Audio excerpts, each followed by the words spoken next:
بسم اللہ الرحمن الرحیم۔ السلام علیکم ورحمۃ اللہ وبرکاتہ۔ یقیناً تمام ویورز سننے والے دیکھنے والے خیر و عافیت سے ہوں گے۔ اللہ عز و جل آپ سب کو اپنے حفظ و امان میں رکھے۔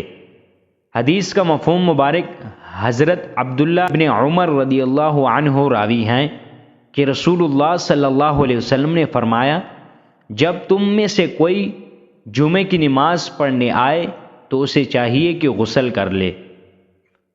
حدیث سے معلوم ہوا مختار مسلک تو یہ ہے کہ غسل جمعہ کے نماز کے لیے ہے کہ اسی طہارت سے جمعہ ادا کرنا چاہیے، لیکن بعض حضرات فرماتے ہیں کہ غسل یوم جمعہ کی تعظیم و تکریم کے لیے ہے۔ بہرحال تمام علماء کے نزدیک نماز جمعہ کے لیے غسل کرنا سنت مؤکدہ ہے، مگر حضرت امام مالک رحمہ اللہ کی ایک روایت یہ ہے کہ نماز جمعہ کے لیے غسل کرنا واجب ہے۔ اللہ عز و جل ہمیں اس حدیث پر صحیح معنوں میں عمل کرنے کی توفیق عطا فرمائے۔